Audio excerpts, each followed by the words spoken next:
Stories may be unconvincing, but they somehow manage to present themselves as likable and charming. For some people, however, the psychopath is too smooth, or is simply playing a role. The psychopath can often talk about any subject as if he were an expert, often even using the jargon. Some of them do it so well and with such confidence that they can even fool psychologists, experts in this field, who are psychopaths. And at the same time, some of the serial killers talk about their crimes in gory detail with almost no emotion. People who experience this find it very unnerving. They will not show emotion, okay? Number 2, it's all about me. Psychopaths tend to have enormous egos, an incredible sense of entitlement, and an overinflated sense of their own self-worth and importance. They are arrogant and cocky. They have an opinion on everything, and they are always right. They have incredible confidence, but often without the competence. They typically have lots of grandiose plans for the future. I want the world to be the way I want it to be, said one psychopath. In their role as guru or maestro, they often claim to have magic powers or be able to do things that other people cannot. This enhances their prestige among their followers. And if anyone questions them about why they're not using their gift right now, they always have a good story to excuse themselves. So that was the second thing. Third, and to me this is the most important because it's the easiest to find out about, absence of guilt and remorse. Remember, we're reading from a list here that's used by clinical psychiatrists to diagnose psychopaths. One of the most stunning characteristics of a psychopath is the total lack of guilt or remorse that they experience, regardless of the effect of their actions on others. From serial killers to cult leaders to corporate psychopaths to the child psychopath, they all typically have a justification for the decisions they have made and for what they have done. Interviews with psychopaths, this is getting into the more modern stuff. Interviews with psychopaths reveal that for them, people are simply objects, things to be used. Even family members have the same value as other things they own, such as a mobile phone or a coat. And use people they do. They will take their money, their possessions, their time, their expertise, their efforts, their bodies, and their souls. People who have been duped by psychopaths for religious reasons have said that it's like being raped spiritually. And all this without the slightest care in the world for the victims. The absence of remorse is evidenced by the fact that many psychopaths, even after being caught and punished for some crime, continue to do the same thing. When caught out, psychopaths will often deny or minimize the effect of their actions on others.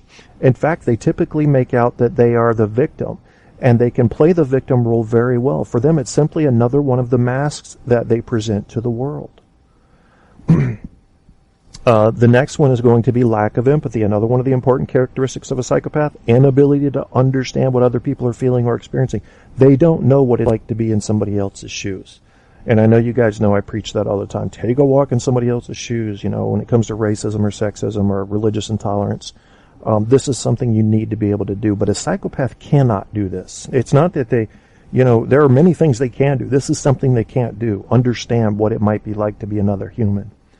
What they do, here's what they do is learn about emotions. They learn from other people what emotions feel like, what they experience, and what is expected in certain situations. Therefore, they can appear to be very caring and loving, but it's all a charade, a show, play acting in order to manipulate the emotions of others. Being incapable of empathy means they are incapable of love. The emotional world of a psychopath is indeed shallow and dark. This can be difficult to understand when dealing with a sociopath. And they've got links there that go into more detail. The next one, just to keep this flowing, deceit and manipulation. I lie like I breathe, and I'm quoting, one as much as the other, explained one psychopath. But even when they are caught, they call it caught out here instead of called out. So I don't know what that means. But anyway, but even when they are caught out in a lie, they simply carry on. Remember, no guilt or remorse. They simply change the story and try to fit it in with the lie. Sometimes they lie so much it's difficult to know if they know themselves that they're lying. The answer is usually yes, and typically they are proud of the fact that they are good liars. That big ego again. And it is one of the extraordinary characteristics of a psychopath that they are totally unfazed by being cut out in a lie. This must be English. It's these little phrases, cut out in a lie. I don't know what that means. But, I'm using context. Why do they lie? To manipulate and control others. They are all the time trying to dominate and control. Dominate and control. They believe that the world is full of predators and prey, and they are definitely predators. Other people are weak, stupid, and deserve to be taken advantage of. In fact, the psychopath is doing them a favor, teaching them lessons. When you consider the characteristics of a psychopath we've looked at so far, it's no wonder that they swindle, cheat, con, and defraud others. They play by different rules than normal people, rules that normal people are totally unaware of. Normally, people do not consider that others willfully do evil and harm because they have no conscience. They're simply unaware of how psychopaths work. This puts them at a tremendous disadvantage in a relationship with a sociopath. And there's also a link to that. Shallow emotion psychopaths are unable to describe the intricacy of different emotions because they don't experience them. They may mistake sexual arousal for love or anger for irritability. One thing that is common is that many of them say they can make themselves angry. They say they can turn it on and off, but they don't know how fear feels. They can certainly notice the signs of fear in other people, but they are unable to describe any bodily sensations. For many people, fear is a motivator in that they may do things or not do things because of the fear of consequences. Not so in psychopaths, because they don't experience the unpleasant sensations of fear. This obviously has far-reaching effects on the decisions they make. They do, however, know how to manipulate others through fear. A world apart, finally. These characteristics of a psychopath may seem unreal to normal people, but for those who have been victims, understanding the inner work of a psychopath may be the only way to make sense out of the torment and distress they have experienced. And now they're talking about, let's have a look at the lifestyle that occurs because of the characteristics of a psychopath. So I'm going to pull that up. But before we get into that, I'm going to go ahead and check in chat, and we'll talk a little bit more about our fiction story. Apocales, Barko, what's up? Wow, you guys have really taken off in the chat. I don't know if I can catch up. And there's Matt too as well. My Dutch brother in arms. Yeah, okay. So this fictional story, guys, if you just joined the show, is about a woman named Chuckette.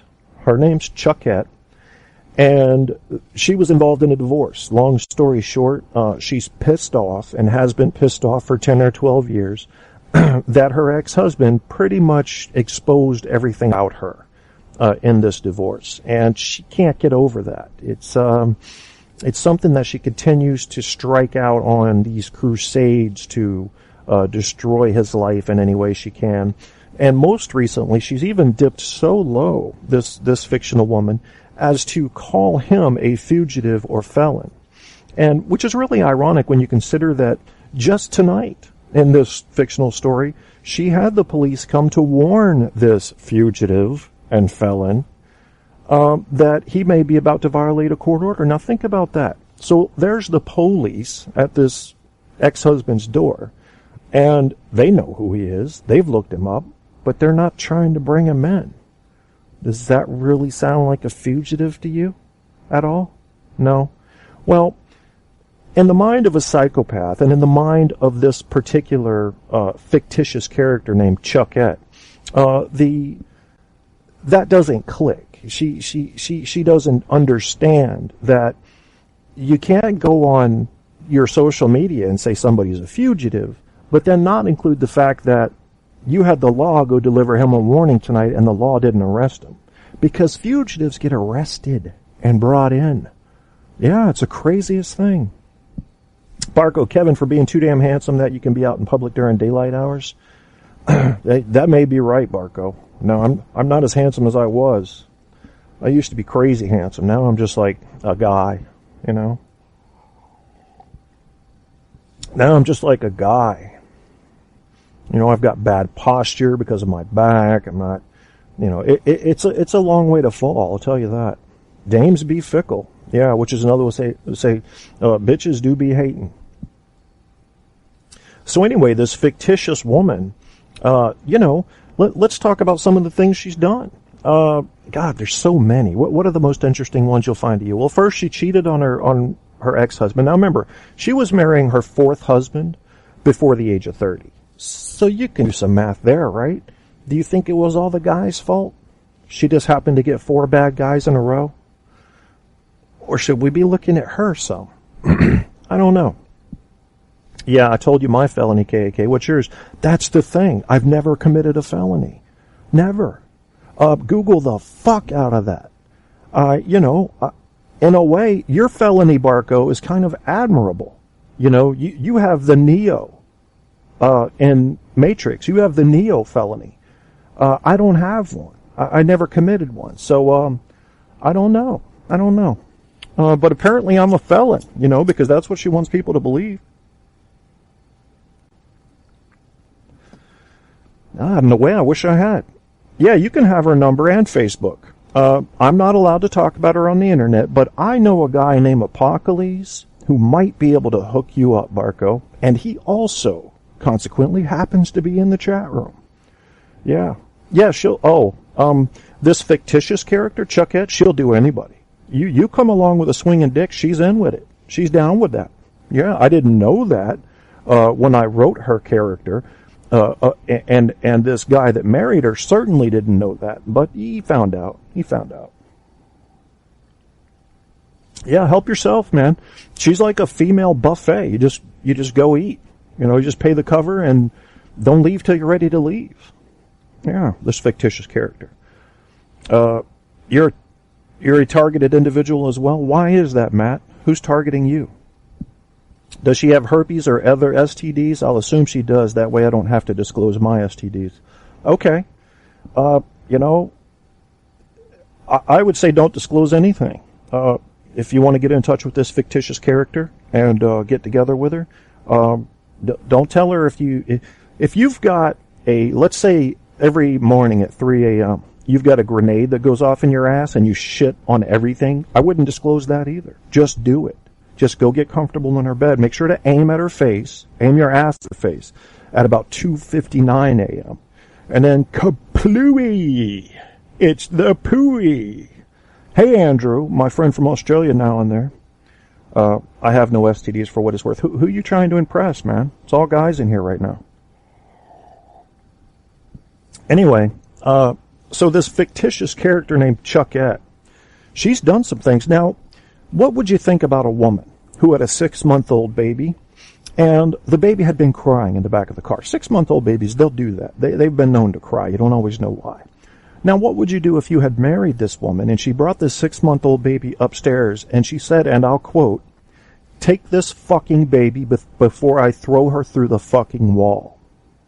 How would you feel about her?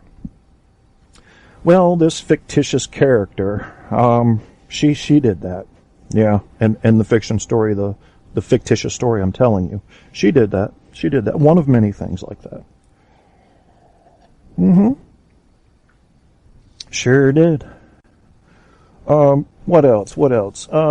Let's see, this fictitious character almost, in my story, almost got into a fist fight with her brother while holding the baby. The baby at that time was about 8 months old. Yeah. Brother threw a punch at her, barely missed the baby, grazed her, and caught the sister. And this story, that's not true, of course, the father and husband had to go up and take the baby to get this 8-month-old baby out the middle of a fist fight between adults. How does that make you feel about this Chuckette? I'm just getting started here, folks. Just getting started. Remember, she's already cheated on him. She's willing to take any swinging dick that comes through the door. And now she's got this behavior going on. Does that sound motherly to you? Sound like a maternal instinct doing its work? Or does it sound like somebody who may not be able to empathize with others, including her own infant? That's kind of the angle I'm going with my fictitious story here. Yeah. Wasn't sure if I could post this person's info in this chat here. Apocales, it is a free country, and I encourage you to use your First Amendment rights at all times, my friend. Last night around 3 a.m. Oh, that's cool, Barko. Did you get to look at any of them?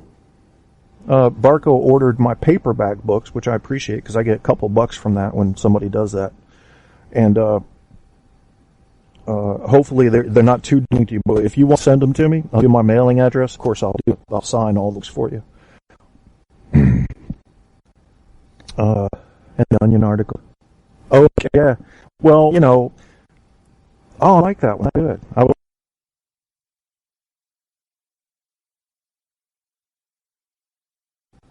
Okay, my mic decided to cut out. What the hell?